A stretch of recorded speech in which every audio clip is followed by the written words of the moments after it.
আমার মামনি ভীষণ ভালো মিষ্টি বানায়। আমি মামনিকে বলেছি সপ্তাহে অন্তত একদিন আমার রান্নাঘরে এসে মিষ্টি বানাতে। মামনি রাজি হয়ে গেছেন।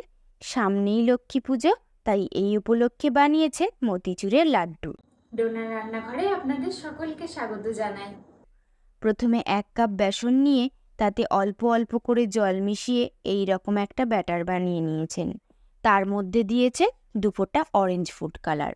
এরপর কড়াইয়ে বেশ অনেকটা সাদা তেল গরম করে তার মধ্যে ব্যাটারটা একটা ঝাঁঝরির সাহায্যে ফোঁটা ফেলতে লাগলেন। সেগুলো ভেসে উঠলে ভেজে তুলে রাখলেন। এইভাবে সব ব্যাটারটাই ভেজে নিলেন। একটা মিক্সির জারে ভাজা বুন্দিগুলোকে দিয়ে মিক্সিতে একবার ঘুরিয়ে নিলেন। এই রকম টেক্সচার হবে।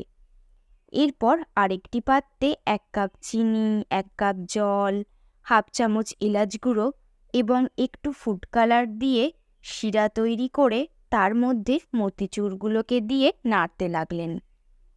এই সময় দিলেন 2 চামচ ঘি, মগজদানা এবং পেস্তা কুচি। মিশ্রণটা আঠালো হয়ে এলে গ্যাস থেকে নামিয়ে ঠান্ডা করে হাতে ঘি মাখিয়ে কিছুটা মিশ্রণ নিয়ে গোল গোল করে লাড্ডুর শেপে বানিয়ে নিলেন। এইভাবে তৈরি করে নিলেন অসাধারণ স্বাদের মতিচুরের লাড্ডু। আপনাদের যদি মামনির বানানো মিষ্টি পছন্দ হয় তাহলে অবশ্যই জানাবেন, উনি আবার আসবেন।